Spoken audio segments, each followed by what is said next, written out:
Okay. Mic was turned off, so let's start that again, shall we? The trouble with OBS, the keyboard shortcuts don't always work in when you have other applications active. So there you go, living and learning with this live streaming thing. So what I was saying was, today we're looking at some tips and tricks and techniques in Adobe Premiere to help you become a little more efficient, maybe add a little bit of polish to your video edits. Maybe you're new to the world of video editing. Maybe you have never tried it, but you've opened up Windows Movie Editor or Windows Movie Maker, whatever it's called, or iMovie on a Mac, programs that kind of come free with your computer, and you've never really played with it beyond just throwing some iPhone videos in there and adding like a template to the intro or outro or whatever. So I'm going to look at some more useful techniques to help you assemble shots into scenes or connect shots together to help you tell a story a little better. And also one very quick tip to help salvage a video that may not be perfect, but we'll get to that in a second. So if I see if the keyboard shortcuts work while I'm in Premiere to switch my cameras, can I switch to... No, it can't. That's brilliant. Means I'm going to have to use the visual switcher. So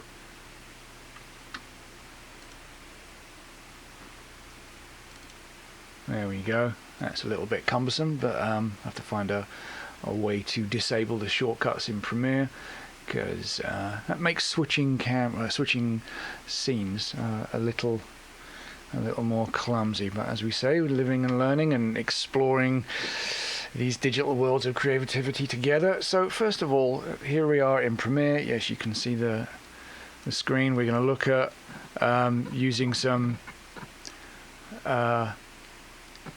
cutting techniques that help the scene flow together.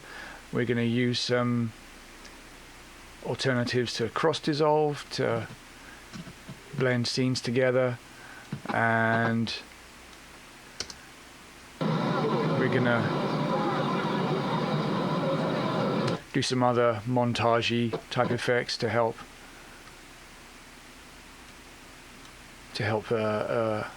story flow along a little quicker, and also some little text tricks at the end there, just to add a little bit of flavor to the scene. So I'm going to jump into my unfinished sequence here, and first thing I want to start off with is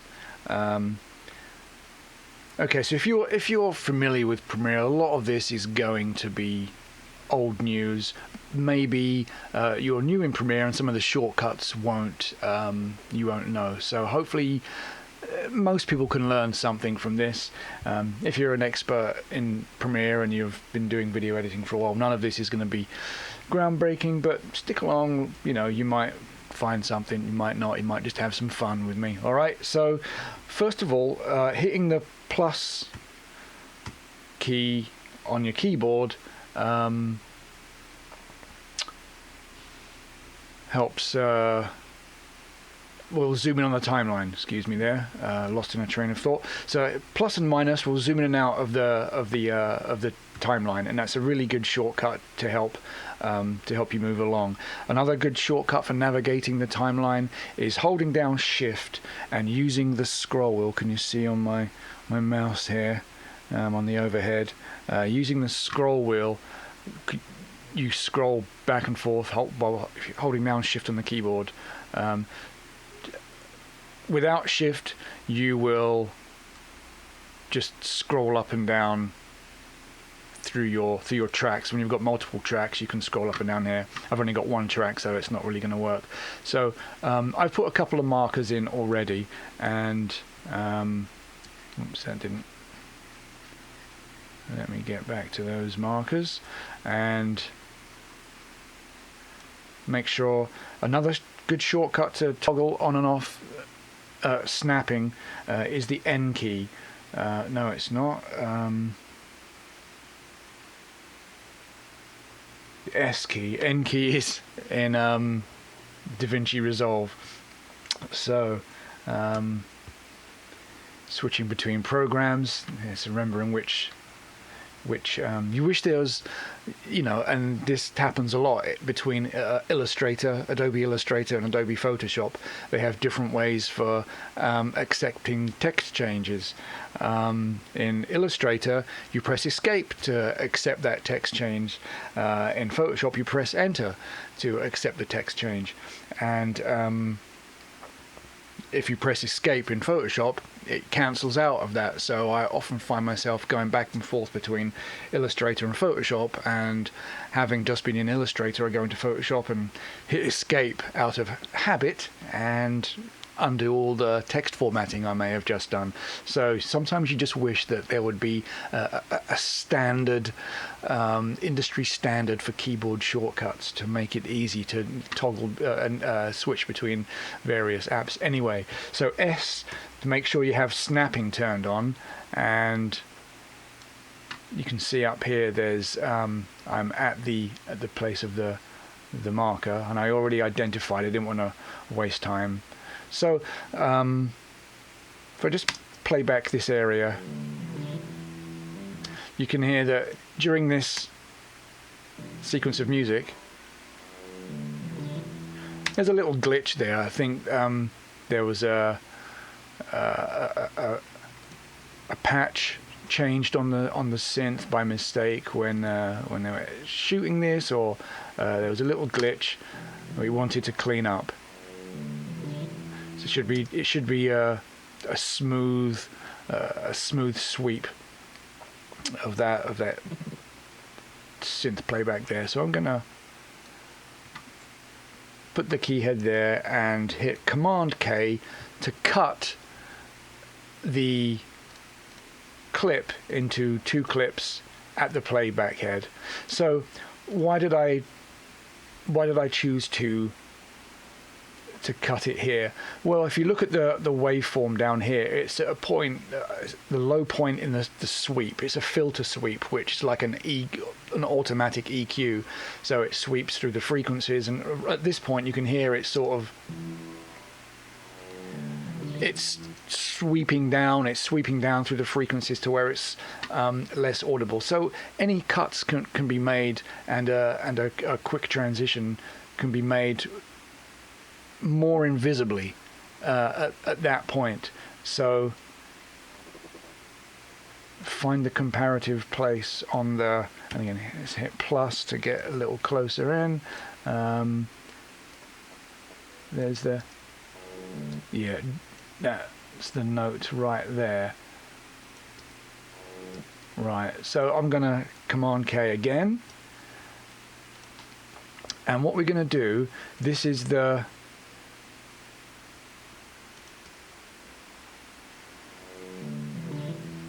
that's the bad bit we want to remove. So what I want to do is drag. So here's another quick shortcut that is really useful to have when you are working with footage that has an audio track. The two are linked. So when you select one, if I click on the audio, it's going to select the video. If I click on the video, it's going to select the audio. Now you can right click on the clip and unlink, and then I can select them independently, and that's sometimes useful. And we can then delete this video because we're not really worried about that. I'm going to keep the video, and by get to that in a second. I'm getting ahead of myself here. What I want to do is clean up the audio. So this is the area that needs to be fixed. So to get the same duration, I'm going to drag this down onto another track and then back a little ways. And as you can see, this has created another track, and here's where I can scroll up or down and I can just give myself a little more room with the audio waveforms. So I'm just scrolling up and down. If I hold shift, now I can scroll left and right. That's what I was trying to explain earlier. So now I can see right here, if I hit the C key to cut, and again in DaVinci I confuse this with the B key, which is a different tool here. B for blaze. In Premiere it's called C for blade, or C for cut. So we're going to cut that. It's going to snap with snapping on. Make sure I hit S. If I don't have S, if I don't have snap on, it's not going to snap right on the same edit point as I have established here. So I'm going to cut there. I'm going to hit V, and now I can delete this bit because this is the bad audio I don't need. So I can now drag this. Now this audio will be a good bar or 4 bars of audio of music to clean up that little glitch. Now I can right click again, unlink, and I can delete this. I can delete this video. And what I can do now is just extend this back through here, and let's right click, unlink this, and then just extend this video. Because we haven't moved anything in time, everything's going to line up. All we've done is establish this location, this selection that we wanted to replace, and we duplicated this area earlier in time to fill it with. So let's add a quick crossfade between these just to smooth out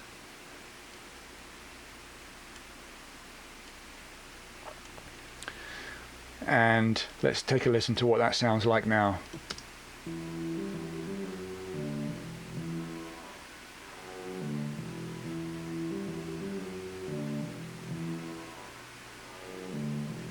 So almost invisible. I mean, to almost everyone that's going to be a completely invisible edit, and if you don't know it's there, you're not going to be listening for it or looking for it. The point of this exercise is that you can take that audio into, you know, an Isotope product or even Adobe's Audition that has like a spectral analyzer, and you can clean up and you can edit out that little glitch. But that's using a high-powered, elaborate tool for something that can be done a lot more efficiently just by copying and pasting. Now, obviously, that's not going to work with dialogue because, you know, there's going to be sync issues. There might be guitar strumming where the sync might be an issue. You obviously want the visuals to match. But in this case, with the visuals being a fairly nondescript, we can't really see what's going on. It's an easier fix to just grab a section of audio, copy it into place, and move on with your show. So that's the takeaway from this little exercise, is you can cut and paste sections of audio very quickly in your NLE, your nonlinear editor, to cover up a mistake and move on quickly. And that could be any number of things. It could be a bird or a car driving past. If you can find a way to, if it's just ambient sound but you want to clean up one tiny portion, don't be afraid to cut and paste from an earlier section, as long as there are no sync issues. Okay, I won't belabor that point anymore, so I'm going to hit the minus key on the keyboard again to zoom out. And let's go. Another good keyboard shortcut, the up and down arrows on the keyboard. They will take you, as long as these activators, buttons, whatever you want to call them, the toggles, this is the track targeting. So whenever you perform an action or a function in Premiere, it's going to perform it on this track, audio or video. So assuming those are active, you can go to the previous and next edit. So it's a good way to, quickly skip from, say, I want to get from here in the timeline to excuse me, to 3 shots down, maybe a minute or 2 later in the show. So it's a very quick way. So good shortcuts. So shift scrolling, up and down arrows, S for snapping. All of those things really help. And plus minus, obviously I'm going to zoom right into this little area here now. Let's see, let's go into here a little bit closer in. Maybe you see this. See the take a quick look at the screen. Yeah. All right. So what I have here is 3 shots of my son a couple of years ago at the beach, and maybe you're a vlogger, maybe you're just a sort of family who likes making home movies. In, like I say, one of the free movies, maybe you've got Premiere. A lot of people plunk down the $50 a month for Creative Cloud, so maybe you do have Premiere. Whatever you're in, these principles of editing apply regardless of the tool, and possibly the shortcuts to achieve them are the same too. Hopefully these shortcuts aren't too specific to Premiere. I know they work in DaVinci Resolve as well, and probably Final Cut. So, what are we talking about? Well, I've got this sequence of shots, my son at the beach, that I just want to assemble into some semblance of a story. They want to flow. They want to be, telling a particular story. Now, okay, so it gets a little bit long. We want to sort of trim them down, obviously, so it's not too boring or repetitive. But we want to capture the essence of the scene, and a little bit of chat from my son. So that's obviously, we want to get that in there. It's always interesting to hear the kids' opinions. So let's assemble these together. So what would be a good way to assemble these? He's talking about the water's not too cold. It's kind of cold, but you get used to it. So a useful way to join shots together, and it's, if you watch any documentary, if you watch episodic TV drama, you'll see this in effect all the time, and it's called the L cut and the J cut. The L cut is kind of used more often, and I'll show you what that means. So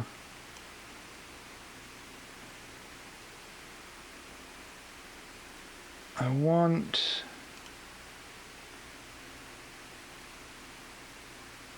this.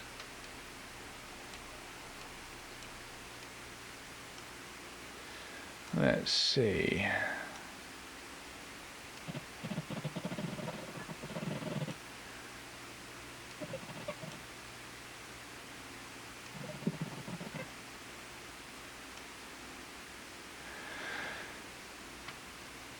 So,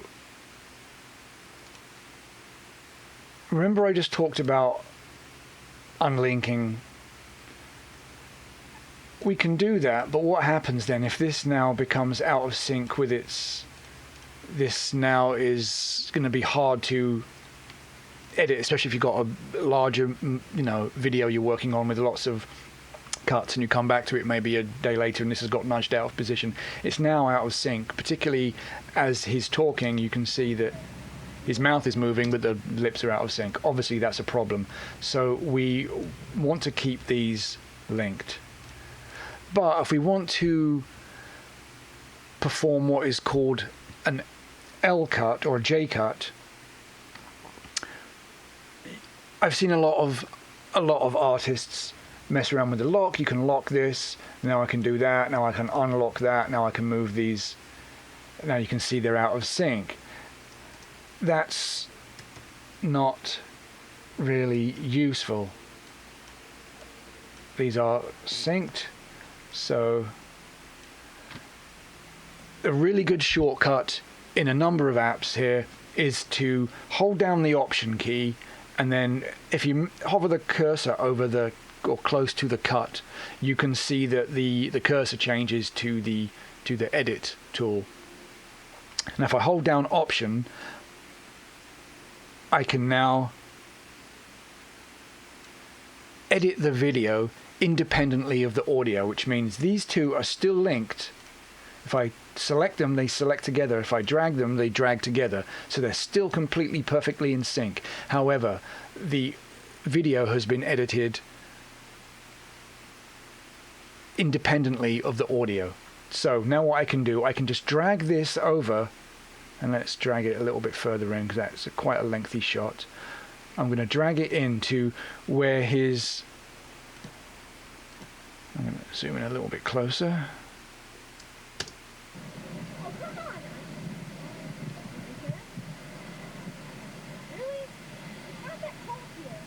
So I'm going to make that a little bit early. If I hold down Option again, I can just bring this a little closer, then I can drag that so that the video portions butt up.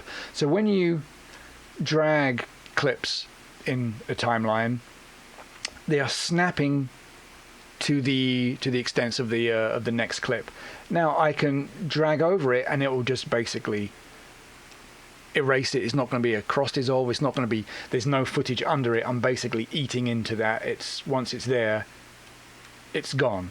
So if I undo that, what I want is for him, when he begins to talk about, oh, it's cold, but not too cold, I want the video to cut to him in the water, because now there's context. He's talking about the water's not cold, and yet we're looking at him. We've established where the conversation is taking place. He's walking back from being in the water. He's talking to his parents, us, and but then we cut back to him playing in the water, and there's some context. He's saying, oh, it's cold, but you get used to it. So really you're helping tell the story by matching the visual to the audio in a contextual way. So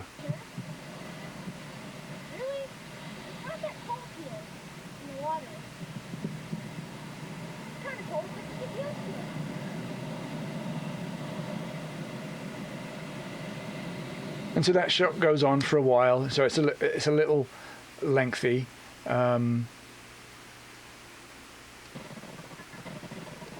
What can we do with this shot then?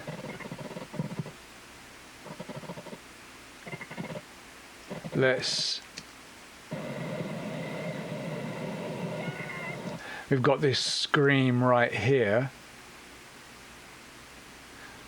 Let's lose the beginning part of this. And what I think we'll do, I'm going to option select this audio to the middle clip, delete that entirely, and then just drag this until the audio clips splice up. But what I want the audio to him screaming with the bucket to come in while he's still in the water, because as well as using L cuts and J cuts, and incidentally this is why it's called an L cut, because you see the shape of the cut right here, this, and then when it's cut this way, and when I say cut, I mean the cut to the video is here, yet the cut to the audio is here. The video is cut here, and it takes the shape of an L now where the cut is here. So you have the audio, then you have the video, and you have the audio. So that shape makes an L. And obviously in reverse, where we have this one right here, I'm going to option click and then drag this clip back a little bit and drag this. So now we have a J cut.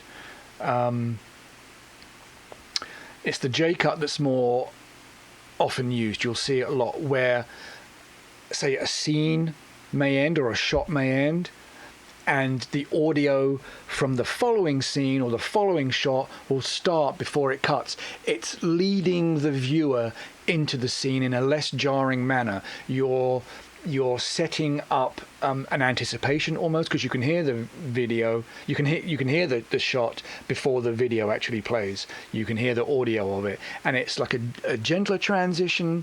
It's an anticipatory transition. And it's definitely used a lot, like I say. So watch TV, watch documentaries, and you see how this is done all the time. So and this is why it's called. This is an L cut. You can see right here if you look at my cursor, and you can see here is a J cut. And what we're doing, I've got the audio of him screaming while he's still in the water before we cut to the.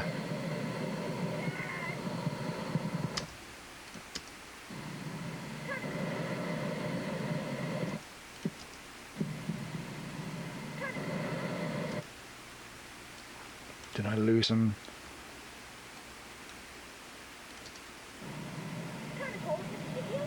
Okay, so I messed that up a little bit. Let's bring that back out.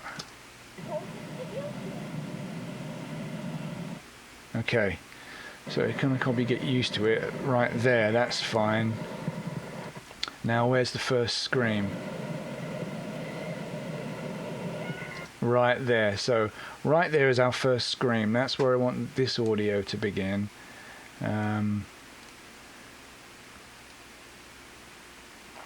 I can probably begin it a little early, and I'm going to put a crossfade into there. Might be getting ahead of myself a little bit, just so that the waves. Yeah, there's a cleaner transition between the waves. Sometimes there'll be some, the ambient noise will change, and you'll get when there's a cut, there'll be a distinct to put it in strange terms. Anyway, so now I'm going to bring this video out. So now I have a lengthy middle shot of him playing in the water. We have him walking up and talking about the temperature of the water, or we see him playing in the water. That shot extends. We hear him scream, which leads us into the next shot as he's running back with a bucket of water. Let's see how that plays.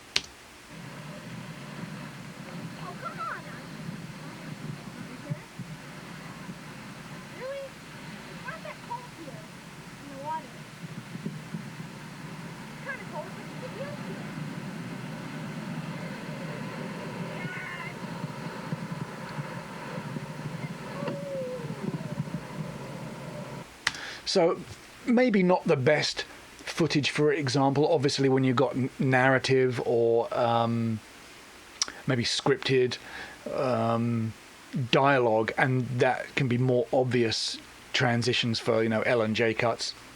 But still, even for like a family sort of keepsake video, you can see how those commonly used professional techniques can help glue a scene together, help shorten it. You can remove unwanted parts of the audio or video where it might be getting a little longer, and you can glue the important parts, like in this case the audio, determine the length, because we have him talking about the temperature of the water, then we have him screaming and playing with the, dropping the bucket of the water. So you can then, using the option key to edit the audio and video independently, we can then match the length of those shots and tell a more compelling story. I think it really is what the main takeaway is. Okay, let's move on to the next one. Let's hit the down arrow. We move to the next set of shots. So what do we have here? Right, this is some shots from a trip to New York we took a couple of years ago.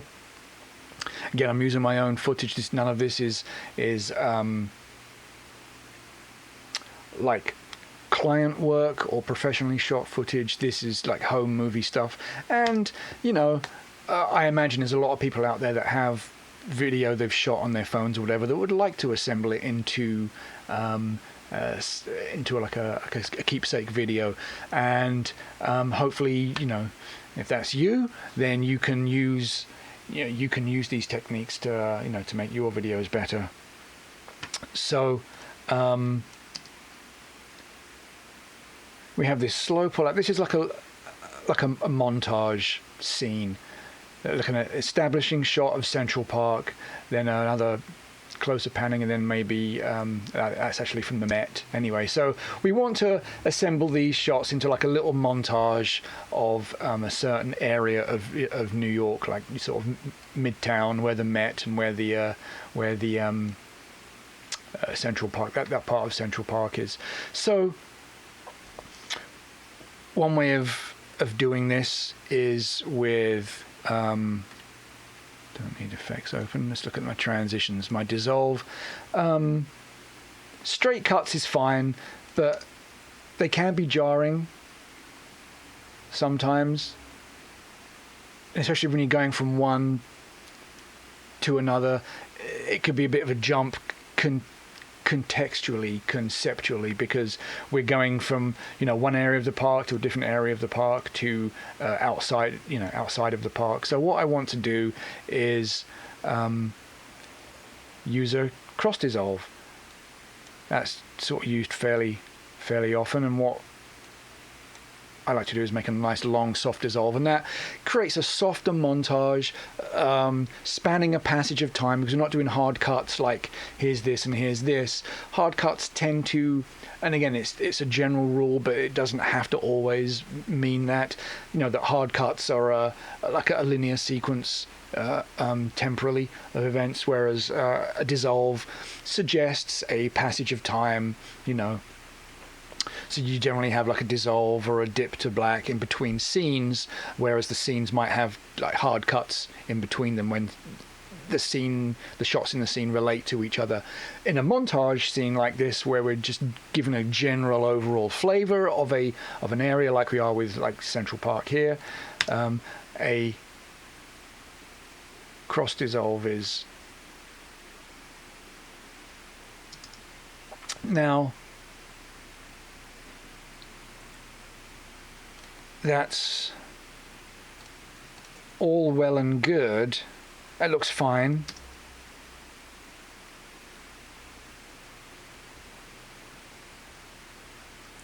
It's a little sort of flat. For a bit more drama in these, I mean, there's nothing wrong with doing that. You could do that and move on and be absolutely fine. I want to show a couple of different ways to maybe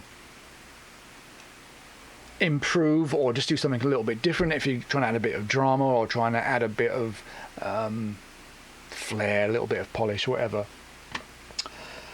I have a black graphic which I'm gonna trim down to size, and I'm going to, let's see where we have. Right, as that boat comes into view, that's good. Let's bring that in a little bit earlier. Let's see, where do we start? I'm going to start it.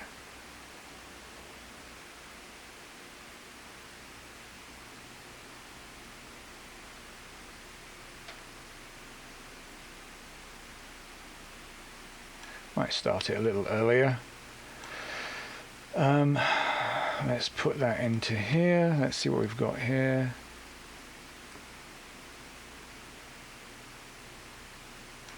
Okay.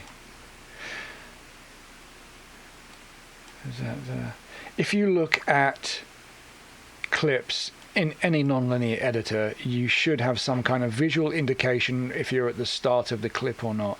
I mean, I can do this by double-clicking it and open it up in the source viewer, and I can see this is the entirety of the clip, and this is the portion I've selected. So I know that there's enough room here at the beginning and the end to perform a transition. Oftentimes, let me see if I can illustrate this real quick. If I drag, let me see where we are in the clip. Again, I'm in the middle there, so I know. Let's see about this one. Okay, this is fairly close to the beginning. Let me show you what I'm talking about with Premiere specifically, but I think most... So now if I drag, it's not going to drag any further. So I know I'm at the beginning of the clip, and you see here, there's like a little triangle in the top corner that shows me that is the beginning of the media, what they call the beginning of the media, which means there's no more video to be edited this side of the cut.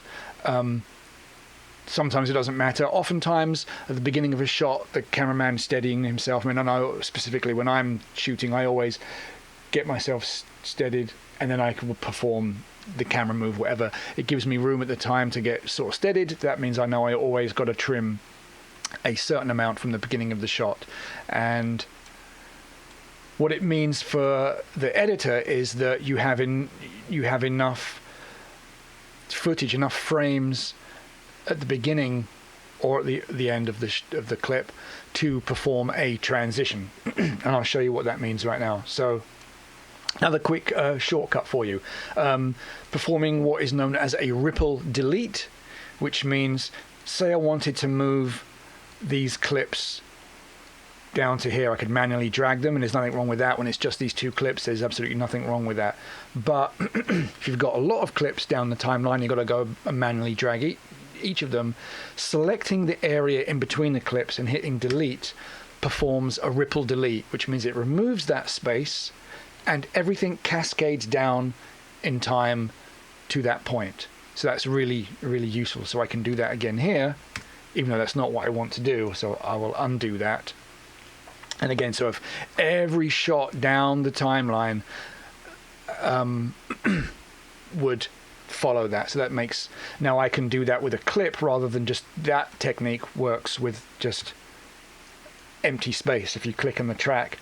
Now if I want to delete this black clip between the, it's just flat black film. It's nothing. It comes with, in Premiere, you can create black video right there, and you asked what size and what sort of format you want. So that's where this comes from. And it's handy for this technique I'm going to show in a second. So if I want to delete this and have it ripple down, I can do a ripple delete.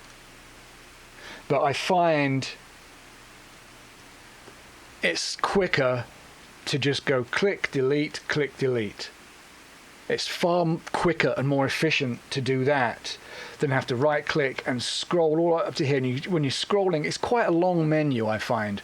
And this is why I don't like it, because you're scrolling and you move up and you go, oh, I overshot with my cursor. Now I've got to go down, and you're sort of hunting for the ripple delete. And it might take half a second to actually hone in on ripple delete.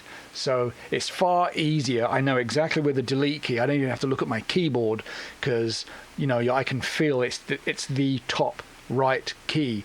So I can just go click delete without even looking at it. Whoops. There we go. Apparently I do actually need to look at it, otherwise I delete the wrong thing. Okay, so slight exaggeration. You do need to look at what you're doing. You can't edit with your eyes closed. But you get the point that it's just definitely more efficient to find those little shortcuts. Then even right-clicking is useful. It's definitely beats going up to there and finding the function in the menu. Even quicker is, like I say, click delete. Did it again? It didn't. I think I'm not clicking. And I'm deleting before I'm clicking, getting ahead of myself, which is why it didn't work. Anyway, that's a tangent. Sorry, I've dragged you off on a tangent here. What I want to do is create a custom dip to black. Now, dip to black, if you don't know what that is, if I drag a dip to black, and almost all NLEs are going to have a dip to black in their dissolve. And what that does, it will create a nice soft dip to a black. And that's lovely. I like that. I definitely prefer that over when you've got a sequence and it's got this pulsing, especially if it's cut to maybe some music. creates like a tempo almost, a rhythmic. There's a rhythmic feel to it where you're pulsing in and out from black to image to black to image. So, but for a custom dip to black, what I like to do is use the film dissolve, which is a little different to a regular cross dissolve. Cross dissolve is digital, and it's basically reducing and increasing the opacity of the incoming and the outgoing clip. What film dissolve does, it recreates the optical exposure of film how it would have been done in the old days when a dissolve would have been done, whereby white areas or lighter areas, brighter areas, are going to be obviously exposed. You can't add information to where it's already overexposed. Just the way that film reacts to light is different to the digitally changing of opacities of a clip. And you'll see that it's a subtle difference. But if you'll see, right,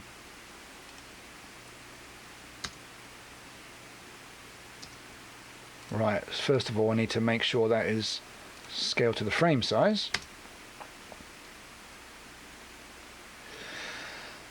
So let's put that dip to black between these shots and just compare the two real quick. First of all, I can get a nicer, longer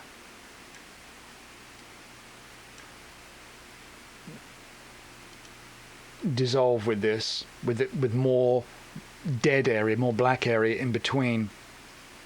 So I can kind of drag out that black area to create a slower transition. Also, what film dissolve does, it's much more logarithmic in the way that it fades out. If you look at how slowly it dips down to nothing, in fact it very rarely, it doesn't really dip to nothing. You can see as we get down to the last frame before the cut, there's basically one frame of black between it. So it's a very subtle, the way it's optically mimicking the optical exposure of film. So it's a little more subtle.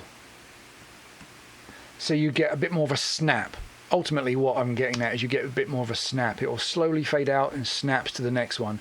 So there's definitely a pacing to that. There's definitely a beat. There's a beat there, and editing is all about beats, where that is a much more softer. Now, I'm not saying, obviously, using the film dissolve with black video all the time, but it's definitely an alternative for when you want that sort of that pacing.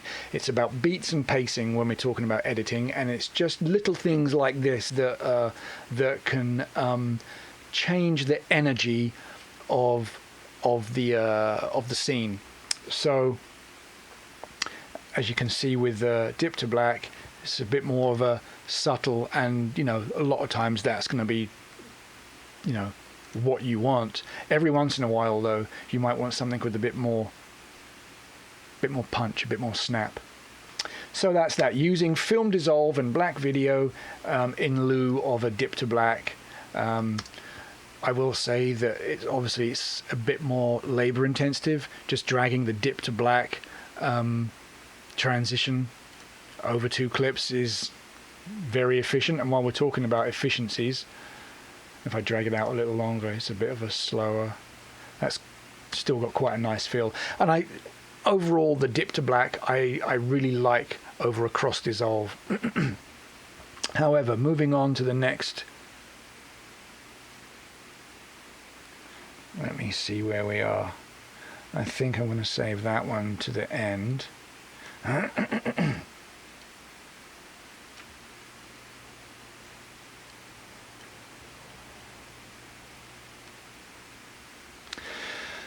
Let's look at using cross dissolves then, or dissolves between shots. Again, we've got like a montage shot.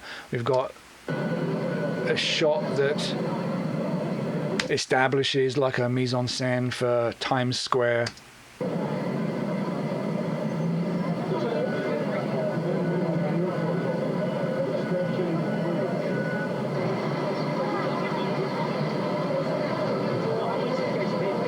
And then we've got these couple of shots of us moving through just the hordes of people along Broadway. So to create another little vignette, a little montage that shows a sort of specific area or a specific sort of part of a trip. We're trying to tell a story that Times Square, we're establishing where we are, is really busy with people, with a couple of shots that are super packed. So what I'm going to do, I'm going to zoom in again a little bit. I'm going to center that, and let's just trim down. Let's see what this shot looks like. First of all, okay, so right off the bat I can see there's a little bit what I was talking about. There's a little bit of a wobble at the beginning of the shot. We don't really want that. So let's see.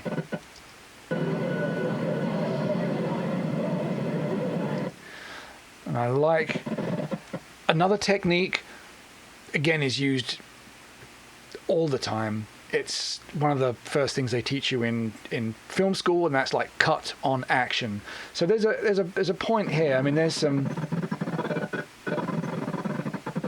This guy moves through the scene. I think he must be on a bike because he's moving fairly quickly. So I want to sort of cut on him. That might be a good point to cut. So I'm gonna drag our shot to there. Let's see how that looks. Yeah, there's still a bit of, maybe right as it starts to move right there, I'll lose that, so it's a bit more of a. Okay, so that's our opening shot. Let's take a look at the next one. Okay, we've got this guy here. Let's cut right about there. And I think these two will splice together, where we've got the one guy going out of the shot, and then we're weaving through the. Okay. Right as this guy's coming in here, I think we'll lose that right about there. And then we've got this one. Right, I want to lose this guy's big head at the front there. I think right about here we'll.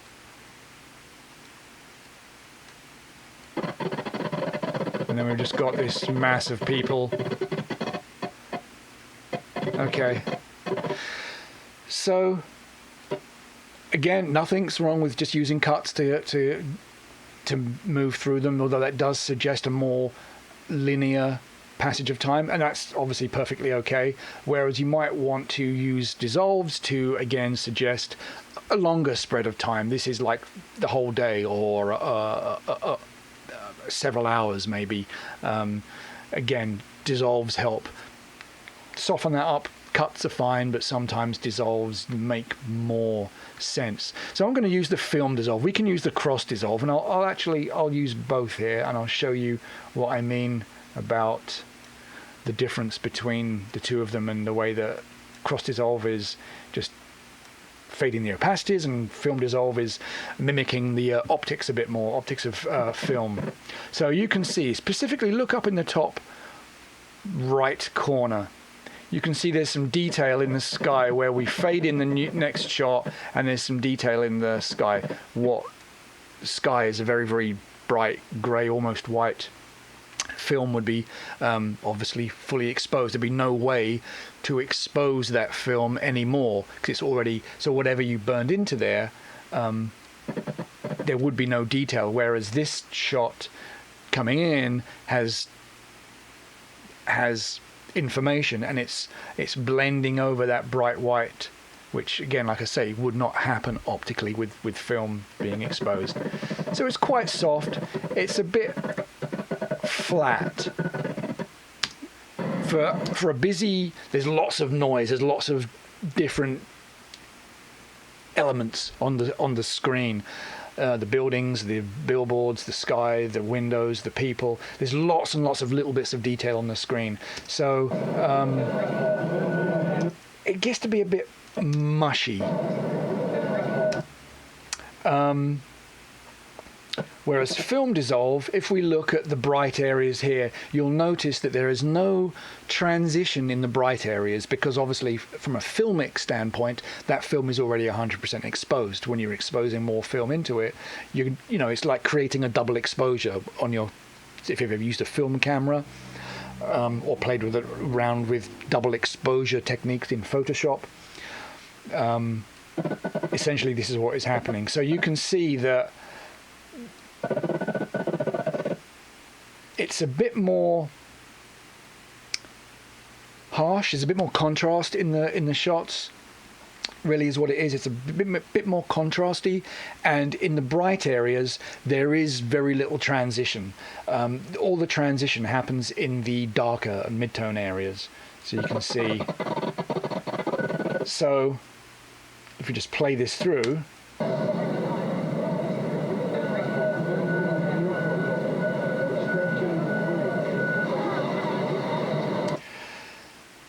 It's a subtle difference, but I almost always start with the film dissolve and see if that works. It doesn't always work. Sometimes I want detail to be in these brighter areas. So let's delete the cross dissolve and put the film dissolve in there. I almost always start, whenever I put a transition in, I'm going to put in a film dissolve and see if that works first. Just out of habit, because I like the way it looks. It's a little different. It's a little more contrasty. Again, it has a little more energy or drama. I mean, I know these are sort of vague words to describe.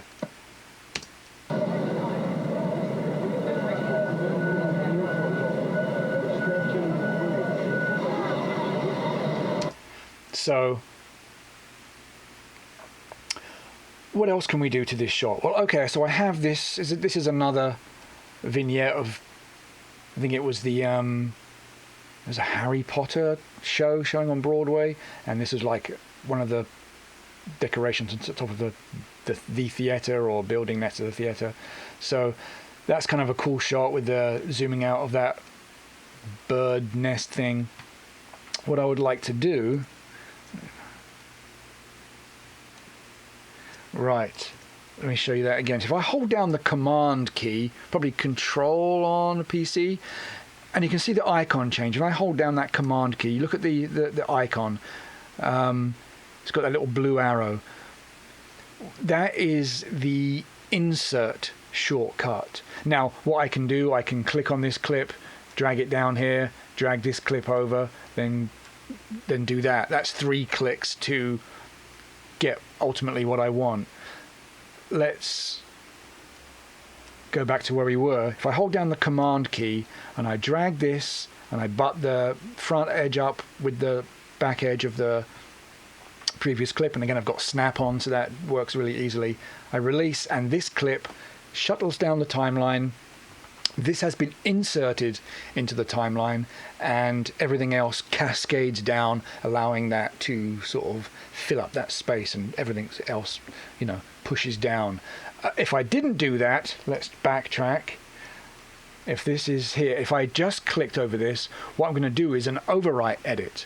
So now this didn't get shuttled down. I now have a J-cut. Incidentally, if that's how you want to create a J-cut, you can just drag the clip over the top of it. So now this clip has been overwritten by this clip, and the scene is the same length. In this case, I don't want that, so I'm going to do that again. Click it, Command, drag, that shuttles down to there. Well, now we've got this gap where we have no audio. Obviously, we've seen how we can option drag a clip to create L and J cuts. But also, while we're talking about the audio, I really don't like this clip. Got that construction noise in the background, the beeping. That's really abrasive and annoying. So what I'm going to do is option click that and delete it. I'm going to option click that and delete it. This is... See if I can just option click this. Okay. Now what I'm going to do, this is where unlink does come in handy. There's no sync audio here, so I don't need to worry about these things remaining in sync. But what I do want to do is have the audio from this clip fill up the whole scene. And now this audio is independent. These video clips are all independent. So I'm going to do a film dissolve into here as well. Maybe not quite as long as the last one. And let's see how that plays out.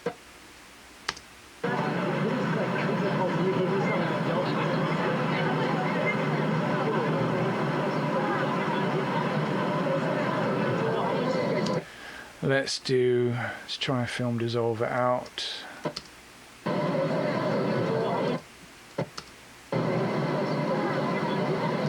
Let's try a cross dissolve in.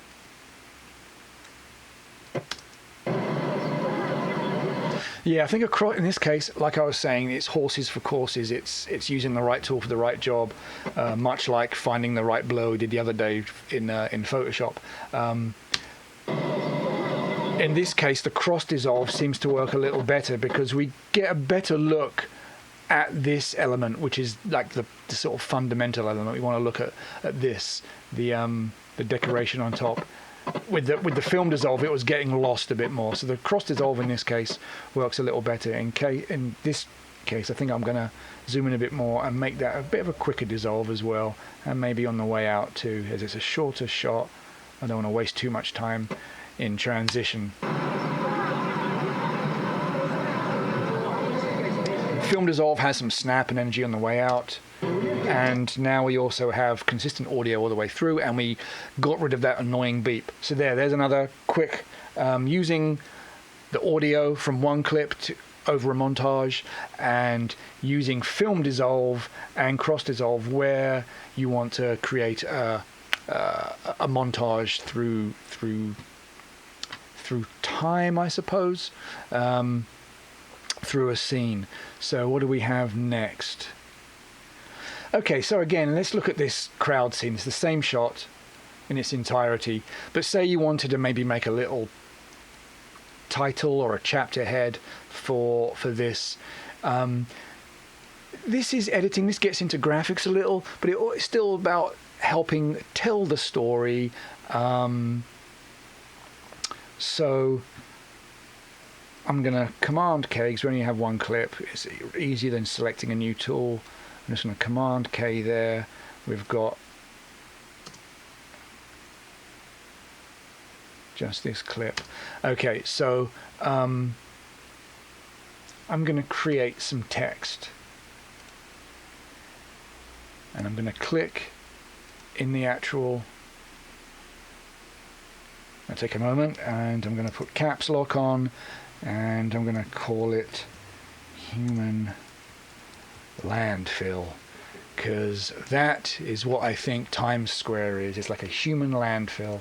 People are just piled on top of each other. Now if we go up to our effect controls, I'm going to turn off the keyframe for opacity, and I'm going to close that up. Just housekeeping, no real reason other than my OCD won't allow that stray keyframe to be there. I'm going to select something fairly obvious like Avenir. Do I have Avenir? Yes, Avenir. Next, ultralight. I like the light. Let's see, make it nice and big. I'm going to make it centered. And let's see. Can I...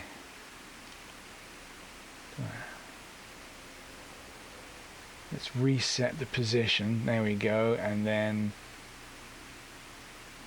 these icons here, that's reset. So obviously these coordinates are the exact vertical center and horizontal center. That way I can make sure my text element is right in the middle. So I'm going to make it a little bit bigger. I've got some room there, and I'm also going to bring the leading down. No, it's not leading, it's leading. I hear a lot of people who are grown up in the digital age that didn't actually do hot metal typesetting like I did back in art school many years ago, many decades ago. Leading comes from the term where you used to actually have to set hot metal, which is a little metal brick for each character in a font. And a font was a big wooden box with a little box for every different character, and you would take an A and you take a C and you take a D and you would spell those letters out until you had a whole page set out.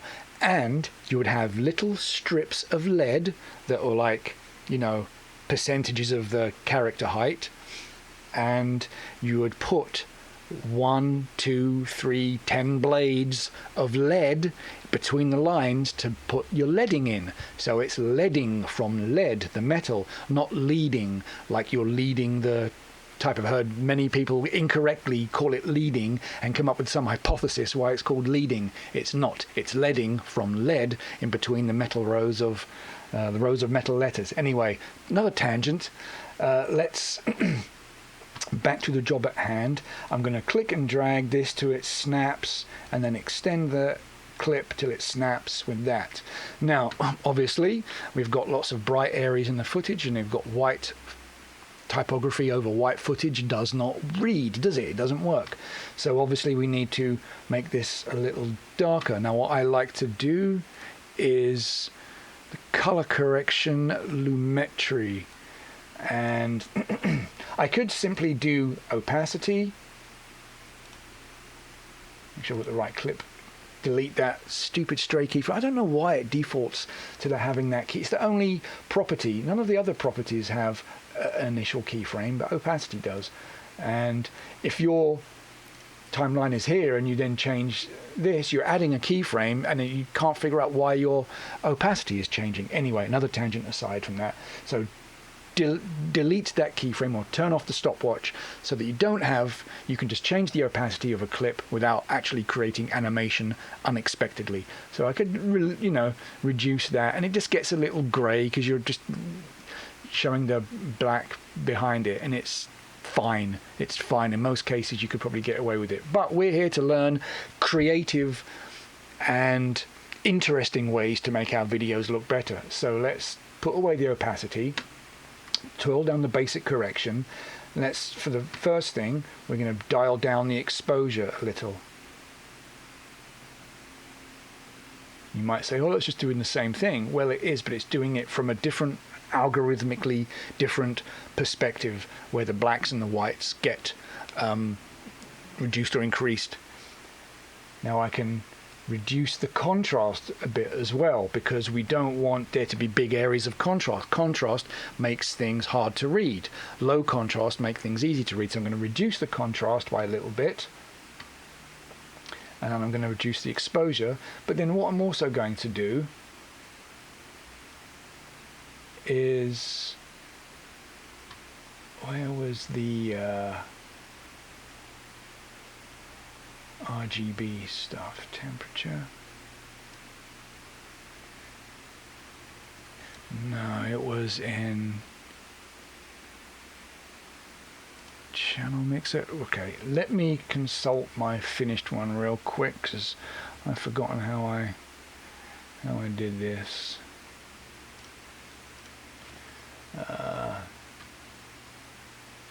Color balance, that's right. Color balance, there we are. That's what I'm looking for. So lumetri is going to get the tonal value right. Now we're going to mess with the color.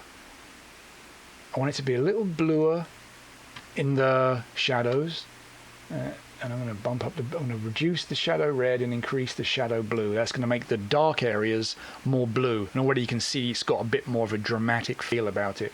If we turn that off, you can see if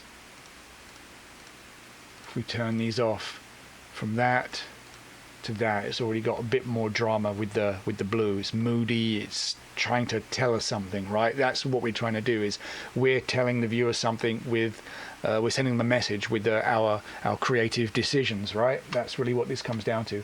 And I want a bit more red, or maybe a bit more green in the highlights. Let's see how that looks. No, not in the mid-tones. Let's zero that out. Let's try the green in the highlights. Just a tiny amount, maybe.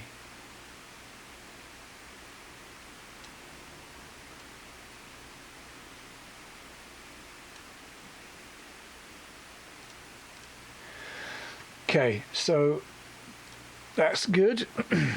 Still a lot of detail.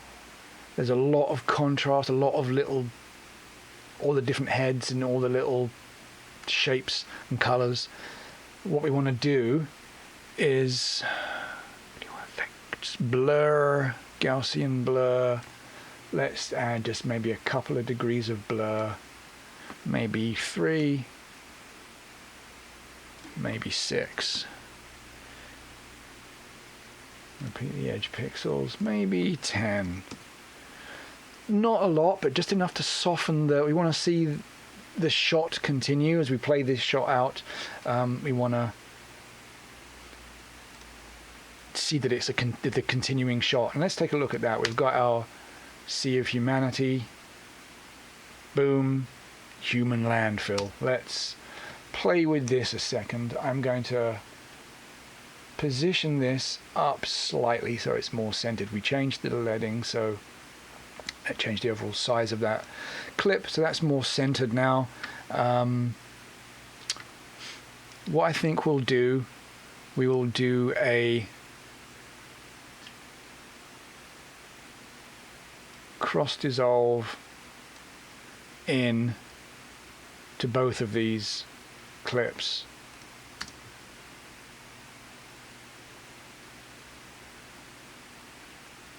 Let's see how that plays.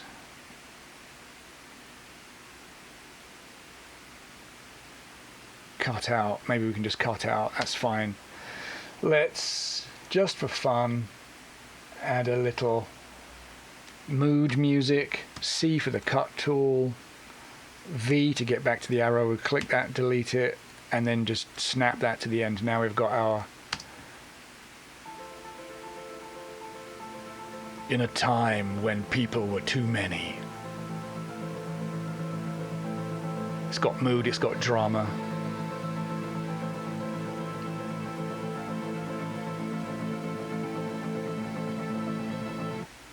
And there's the opening to our show.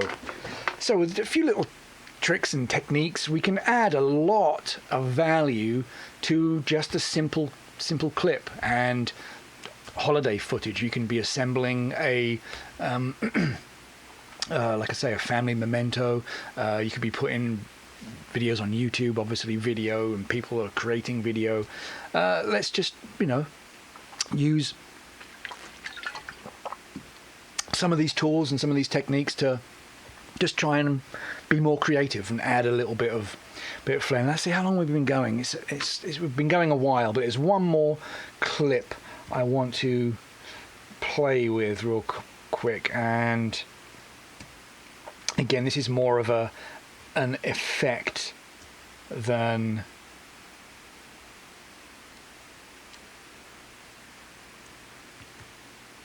let's bring that in.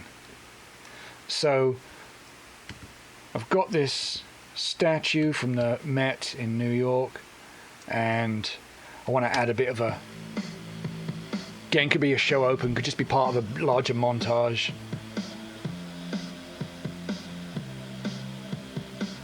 So let's play around with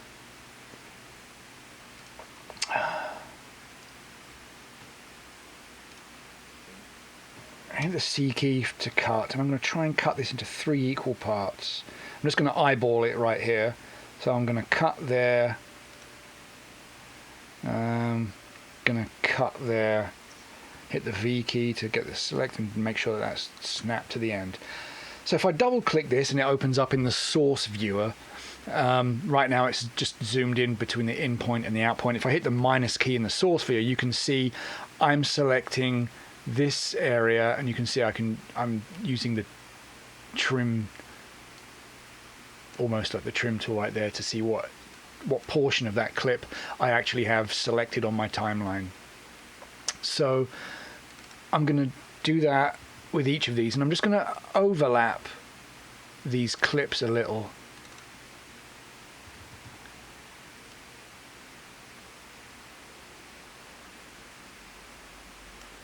So that there's a bit of a jump cut, you can see. Okay, let's bring this one back a little bit further. Let's bring this one back a little, so the overlap is a bit greater. So we've got this kind of cool jump cut, which gives a bit of glitchy energy. Let me bring that.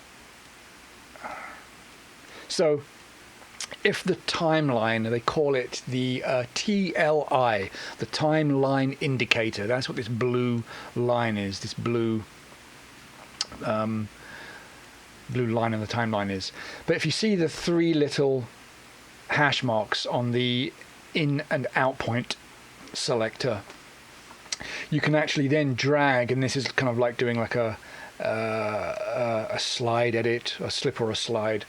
We'll get into that at a later date, but you can basically just slide that selection down, keeping the same clip duration, just changing the time at which it, comes in and comes out of the larger clip, the larger media, I should say. So if we go back to the program, and then we can just make sure that so it's a nice, and that's cool. This, in a lot of cases, that could just be enough just to give it a bit of energy, a little jump cut, especially in jump cuts done in time with the beat. We've got a nice rhythmic rock drum track here.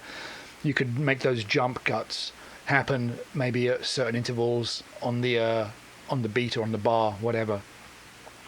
We could also add my favorite film dissolve over these and get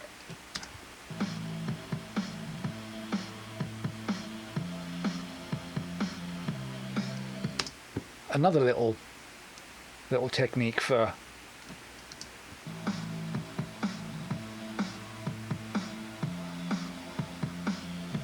it's a bit more dreamy than the jump cut. It creates a different energy. So there's a couple of other little sort of bonus tricks for assembling clips together to help tell a story, to make the overall scene or the overall show more interesting. This has been quite a lengthy one. I didn't realize it was going to go on for quite so long. I hope you stuck with me through this. I hope you got something out of it and enjoyed it. I had fun putting it together, and made me sort of thinking. It's easy to fall into the push-pull experimentation, and you just do things automatically without thinking. But